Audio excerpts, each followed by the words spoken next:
siirrytään sinne rakennuksen sisälle, joka on tietysti hyvin, hyvin tärkeä tämän asumisen kannalta, vaikka sanonkin, että se asemapiirustus on tärkein piirustus, niin kyllä sisätiloillakin on suuri merkitys, ja siinähän se sitten asemapiirustuksessa tehdään päätöksiä siitä, että mihin suuntaan rakennus katsoo ja mihin suuntaan on mahdollista laittaa vaikka oleskelutilat tai mille puolelle rakennusta haluaa sitten esimerkiksi makuuhuoneet tai mihinkä ilmansuuntaan. Ja tässä ollaan muutama tämmöinen yleisiä huomioita, ja sitten on semmoisia esimerkkipohja asuntomessutalojen kautta esitelty asumisen muuntojoustavuutta ja viihtyisyys-asioita. Ja tässä mainostan tällaista pientalonlaatu.fi-sivustoa, joka on ollut jonkun aikaa, aika kauankin itse asiassa pystyssä, mutta sitä nyt tässä ollaan päivittämässä, ja varmasti sitten tuossa asuntomessujen aikaan se vähän uudistuu.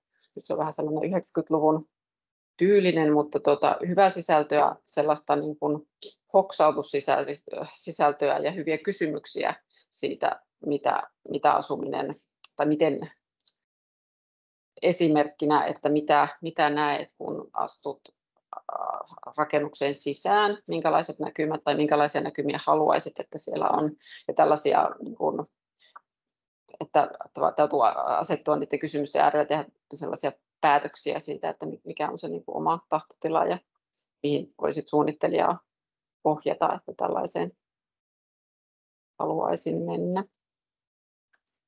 No, täällä tullaan tähän samaan, mitä mainitsinkin tuossa, että asuntotalon sijoittuminen tontin keskellä on harvoin paras ratkaisu näkymien ja suojaisen pihatilan kannalta. Ja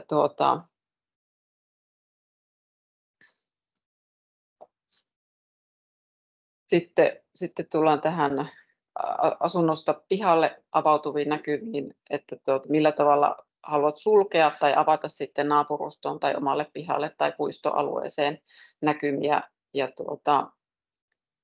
sitten myöskin se, että mistä ilmansuunnasta päästään eniten valoa ja lämpökuormaa sisälle rakennukseen, ja haluatko suojata niin kuin jollain lipalla esimerkiksi varjostaa hieman etelän puolen ikkunoita. Ja monesti vaikka pohjoisen puolta ajatellaan, että se on se pimeä puoli, niin sieltä se tuleva valo on sellaista vähän epäsuora valo-olosta, ja se ei ole niin lämpökuormaista, ja se on tasaisempaa myöskin sitten, että siinä pystyy avaamaan helpommin sitten ehkä niin kuin isoja ikkunoita ilman lippaa ja suuremmin, mutta se on tietenkin aina kiinni sitä, että miten päin on rakennustontilla. Ja tässä nyt hoksauttaa, että myöskin sitten ottaa huomioon sitä päivänvaloa sekä myöskin sitten matalalta paistavaa syys-, talvi-, kevätkauden kaakko-etelä-lounaan suunnalta tulevaa valoa. Ja jos on mahdollista piharakennuksilla ja muilla rakennelmilla ja kasvillisuudella suojata pihaa pohjoistuulta vastaan, niin se on sitten käyttökelpoisempi aikaisemmin keväällä ja myöhempään syksyllä.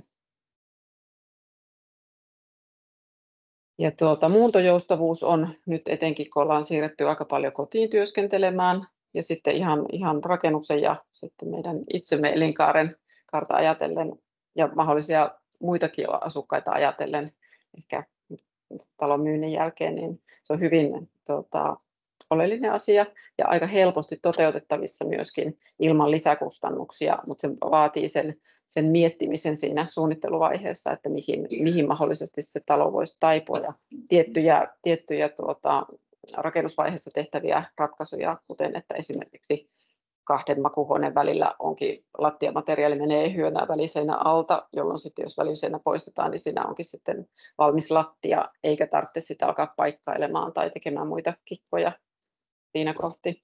Ja tietenkin täytyy ottaa ilmanvaihdossa ja ikkuna-aukotusten sijoittelussa huomioon se, että jos haluaa jakaa tai tehdä lisää makuuhuoneita esimerkiksi tai liittää oleskelutilaan makuuhuoneen, kun on lapset lähteneet kotoa tai muuta vastaavaa, että kannattaa ajatella hyvinkin pitkälle niitä ratkaisuja. Sitten tässä on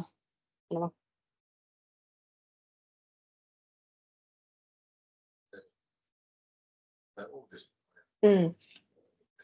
Ajatellaan, minkälaisia tulee tässä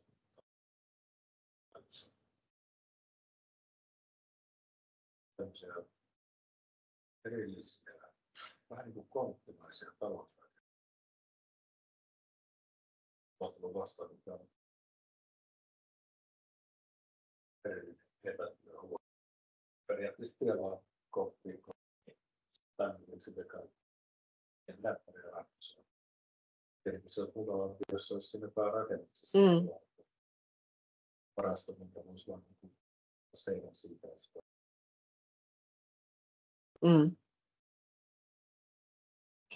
Joo, lupavaiheessa vaaditaan sen, että pääsisäänkäynnin yhteyteen tutkitaan, että siihen saa tuollaisen luiskan asennettua. Katkovivoilla esitetään siihen sellainen, että pystytään niin kuin esteettömästi pääsemään rakennuksen sisälle. Ja sitten esteettömyyteen liittyen niin kannattaa miettiä, että jos tulee useampikerroksinen rakennus, koti, niin että saapumisen ykköskerroksessa on kaikki elämisen perusedellytykset, eli pesutilat ja keittiö, oleskelu ja lepo, jolloin sitten, että jos menee vaikka perheenjäseneltä jalka poikki, niin hän selviytyy siinä kerroksessa ilman, että täytyy pömpiä kakkoskerrokseen vaikka suihkuun. Ja tässä, tässä onkin mainittu tästä väliseinien rakentamisesta ja työtilatarpeesta. Työtilahan ei tarvitse olla välttämättä niin kuin huonetilan kriteerit täyttävä 7 neliön tila, jossa on 10% ikkunapintaa lattian pinta-alasta, vaan sehän voi olla hyvin paljon pienempi, kunhan se on suljettavissa mahdollisesti sitten muusta tilasta pois, joka mahdollistaa sen, ettei tarvitse makuuhuoneessa sit säilyttää niin kuin esimerkiksi työkonetta ja muita vermeitä. Nyt päästään sitten näihin, nämä on tosiaan asuntomessu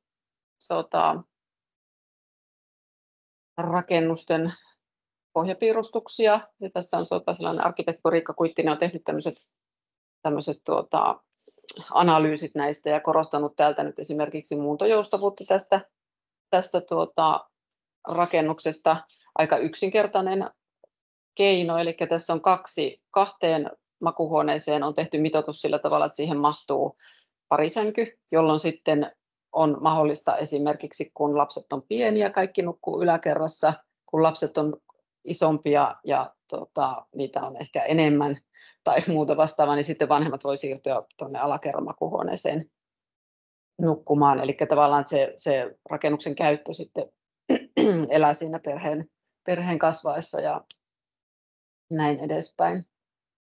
Ja sitten täällä on maininta tällaista, että piharakennukseen voi myöskin sijoittaa kodin tiloja. Esimerkiksi sauna on sellainen, mikä voi olla sitten, että jos on sen yhteisöllistä toimintaa, että on mahdollista useamman tontin kesken jakaa saunaa esimerkiksi, joilla asuinalueilla tällaista voi ollakin, niin se ei vie sitten tuon asuinrakennuksen neliöitä, vaan sitten onkin mukava huppea pihasauna, joka on sitten toisaalla. Mutta kaikkihan sitä eivät halua, vaan haluaa sitten oman saunan, mutta sellainenkin ajatus. No sitten täytyy katsoa tuosta, kun mä en näe.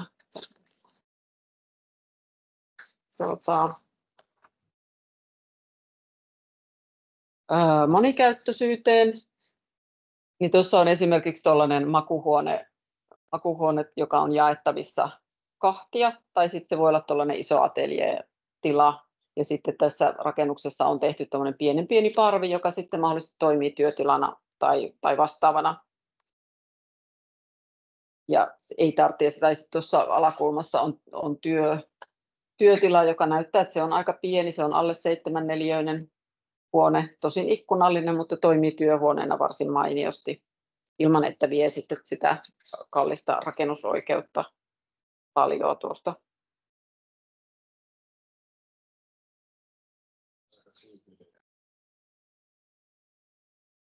Autokatos, niitä muutetaan sitten. Se ei välttämättä autotalleiksi rahaa, niistä voi tulla jotain puupajoja, että rakennetaan sen. Vetää sähkötilaa, pikkulämpöä, että se tarvitsee olla täysillä. Sen verran vaan, että se vähän työstä. katsot sen muuttuminen ulkotilaan, että se oli aika vaivalla homma. Hirveän taitaa tarvitse. On myös muutakin tarvitse. Ja tässä on nyt esitetty, että kun on piharakennus, jossa on märkätilat, niin se toimii vähän niin kuin erillishuoneena. Tässä on termi erillishuone, mutta tavallaan tuollaisena, että siellä voi asua ja siellä voi, vaikka siellä ei ole keittiötä, niin se voi olla tuon asunnon yhteydessä yksi makuuhuone tavallaan. No, tässä on sitten mainostettu, että suorakäyttö on hyvä lähtökohta toimivalle tilasuunnittelulle ja kalustettavuudelle, joka on varmastikin hyvinkin totta, mutta kannattaa tietenkin siinä seurata sitä omaa visiota myöskin, että jos nyt haluaa jonkun eri muotoisen tai polveilevan, niin mutta kulmat lisää kustannuksia rakentamisessa, kannattaa muistaa. Ja on nostettu tämmöisiä hyviä periaatteita tilojen välisille yhteyksille. Eli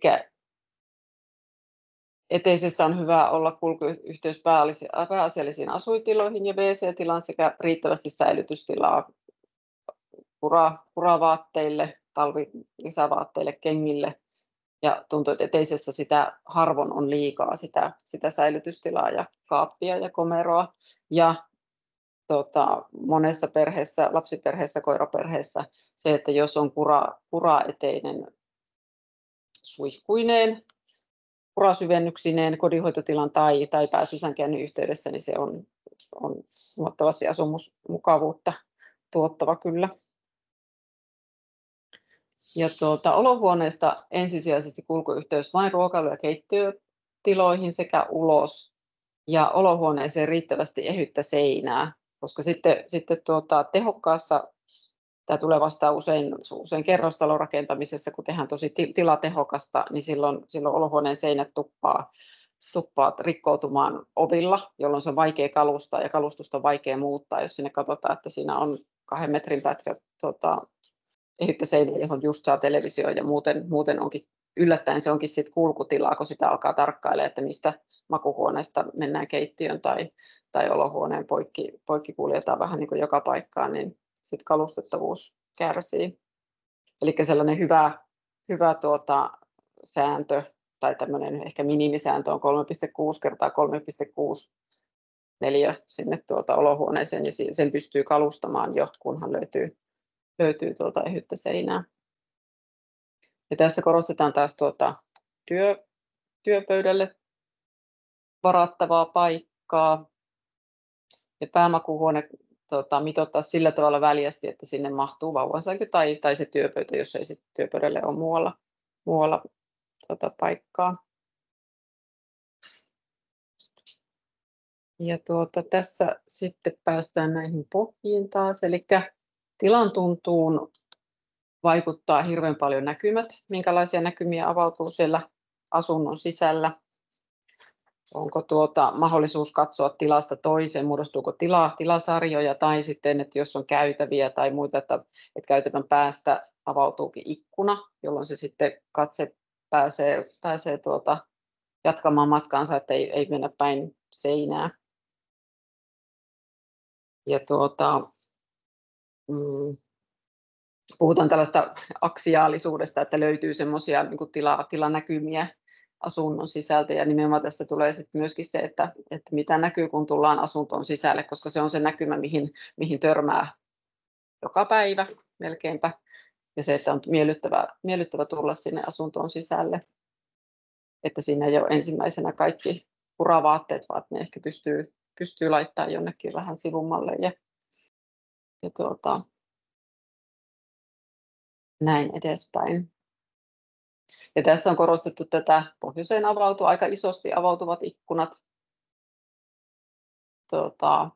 ja josta virtaa ateljeevaloa huoneistoon. Ja se on sellainen, mitä kannattaa suunnittelijaa sit haastaa, että mistä korosta ikkuna-aukko alkaa ja miten se sijaitsee seinällä, että se vaikuttaa hirveän paljon siihen, että onko ikkuna nurkassa vai onko se keskellä seinää, alkaako se niin kuin lattiapinnasta vai sitten siitä tavanomaisesta 70 sentistä niin siihen valon määrään ja se valon tuntuun. Eli kun sijoitetaan vaikka, että otetaan, että on nurkka auki, niin se valon määrä onkin sitten huomattavasti suurempi. Ja se, että jos ikkuna alkaa lattiasta, niin se tuo tavallaan sitä ulkotilaa eri tavalla niin kuin esimerkiksi oleskelutilan yhteyteen. Ja täällä on sitten näytetty tuommoinen hullunringiksi sanottu vanhoissa rakennuksissa, tuommoinen, että pääsee kävelemään jonkun tilassa olevan elementin tai seinäkkeen tai tilaryhmän WC:n. Tässä on portaikko ympäri, joka sitten luo useammanlaisia reittejä sinne asuntoon, mikä sitten on aina mielenkiintoista niin kuin tilassa oleskellessa.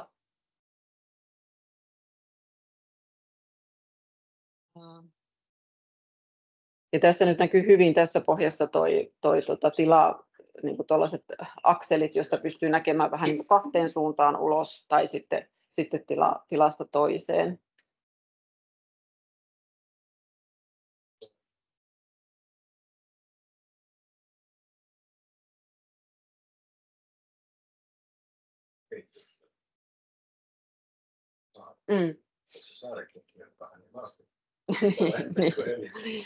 Niin.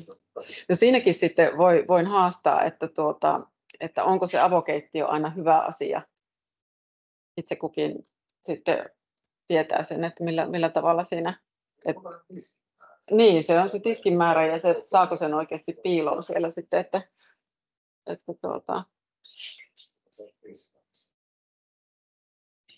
Mutta tavallaan, että keittiö voi olla oleskelutilojen yhteydessä, mutta pikkasen jollakin asialla rajattuna kuitenkin niin kuin oma tilansa, jolloin se niin kuin rauhoittaa sitten oleskelutilaa ehkä enemmän. Niin, kyllä. Niinpä. No tässä on vähän samoja asioita, on näitä tilasta toiseen näkymiä ja tämmöisiä akseleita ja tavallaan helposti hahmotettavia pohjia. Sekä tuolla on toi keittiön ympäri kulkeva rinki. Ja portaikoissa kannattaa ehkä huomioida se, että portaikko on, kun se on korkea tila usein, niin se että siellä on ikkuna, niin se tuo siihen houkuttelevuutta ja miellyttävää kulkemista sitten.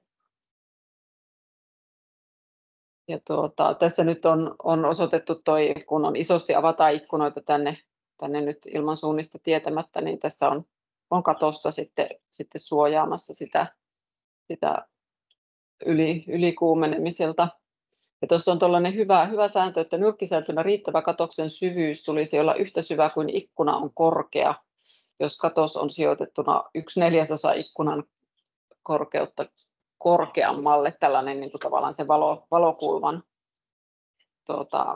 jotta kuitenkin saadaan valoa sinne asuinrakennuksen sisälle.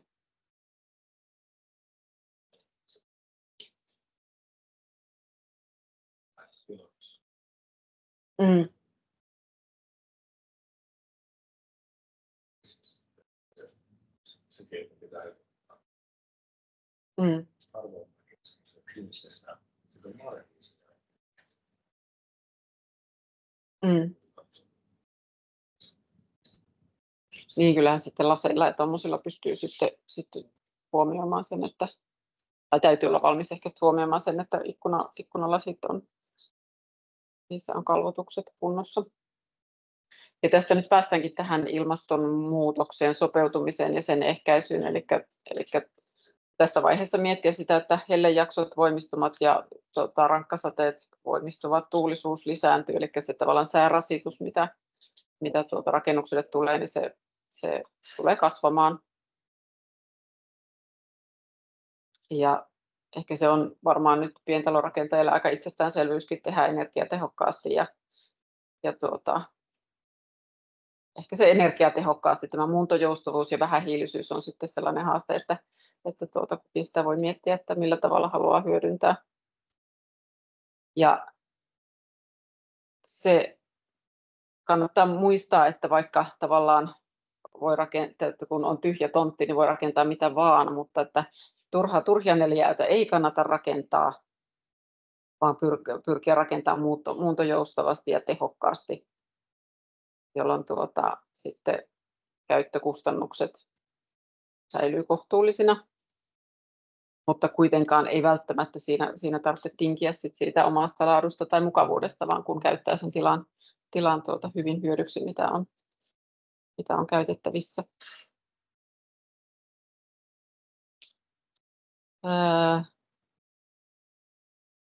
Eli energiatehokkuus laskee käyttökustannuksia täältä nyt ja on myöskin erinomainen myyntivaltti sitten, jos talosta sitten haluaa jossain vaiheessa muuttaa.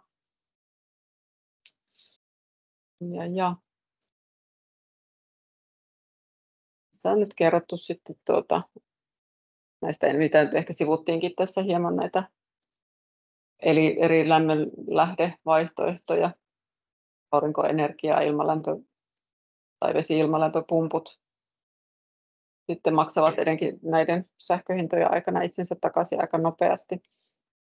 Ja sitten kannattaa kiinnittää huomiota pintamateriaaleiden päästöluokitukseen, eli M1 on sellainen, joka takaa sen, että se on turvallinen käyttää.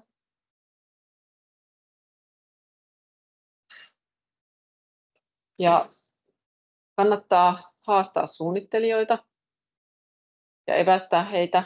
Hyviä on se, että kasaa referenssejä, ihan kuvallisia. Kuvat kertoo monesti suunnittelijoille visuaalisina ihmisinä paljon, ja niistä pystyy lukemaan myöskin paljon sellaisia tunnelmaa ja sellaisia asioita, mitä on ehkä joskus vaikea sanottaa. Kannattaa tällaista leikekirjaa kasata myöskin itselleen ja suunnittelijaa varten. Ja sitten tehdä tilaohjelma. Ihan yksinkertaisesti montako makuuhuonetta tai sillä tavalla, ja sitten myöskin niitä toimintoja, mitä tarvitsee joko samaan tai eri listaan. Ne kertoo paljon sitten suunnittelijalle, ja sitä myötä sitten muodostuu sitä hintaa urakoitsijan suunnittelijan pöydällä lopulliselle rakentamiselle. Ja tässä on hoksautettu talopakettien toimituksesta, eli olla tarkkana, mitä ne pitää sisällänsä, että onko sitten lopputuote puolivalmis vaiko sitten muuttovalmis rakennus. Ja täällä on mainostettu sitten, että rakennusvalvonnan sivuilta löytyy myöskin pientaloihin erikoistuneita suunnittelijoita, joita pystyy käymään katsomassa. Ja aika hyviä sitten monelta arkkitehtitoimistolta löytyy nettisivuilta referenssejä, ja on hyvinkin monen tyylistä ja suuntaista